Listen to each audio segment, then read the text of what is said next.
180 kilometers north of Manila. The youngest municipality of Pangasinan. 30 years of setting independently. 44 kilometers from the Pangasinan capital. Home to the 28,486 Laoacanians. 22 barangays. 16 gorgeous ladies. 1 prestigious crown. Binibining Laoac 2010.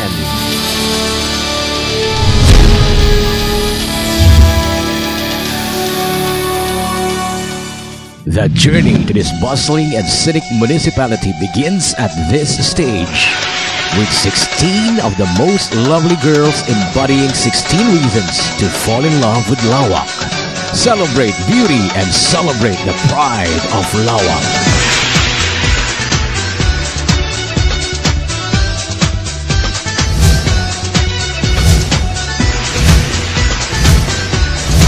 Proud of its industry and resilience.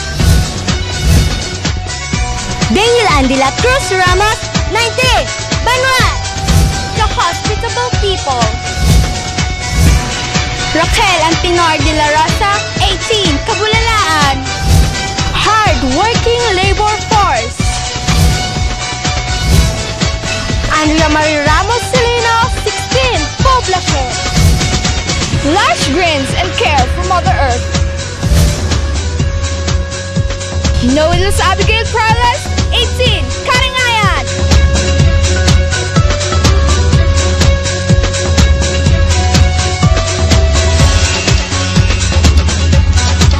Religiosity and faith in God.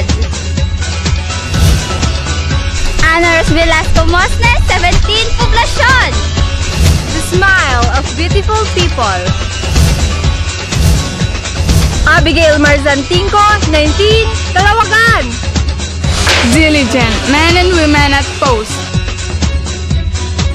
Christine Joy Elizaga, 19, Kasan Chaguan.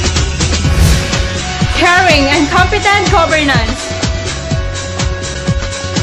Pearl Gaspar Dolores, 18, Banhuar.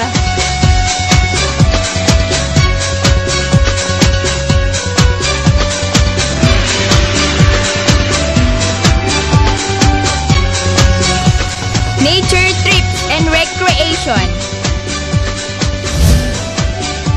Giselle Jean Tabel Padua, 23, Poblacion. Booming with agro-industrial products.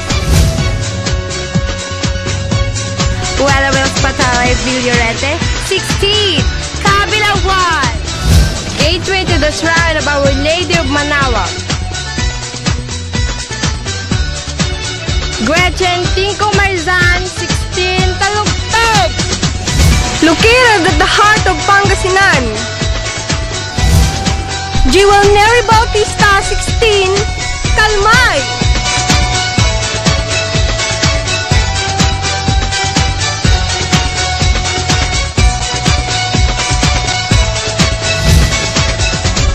Exciting fiestas for everybody. Felisadia Villaribuyo, 21, Kasampagaan. People with artistry and creativity.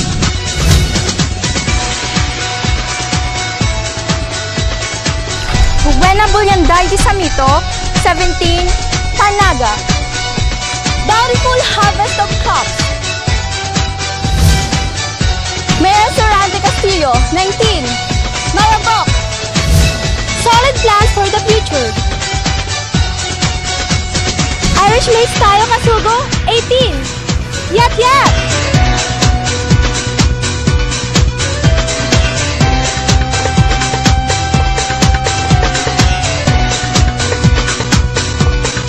Binibining Laoac 2010.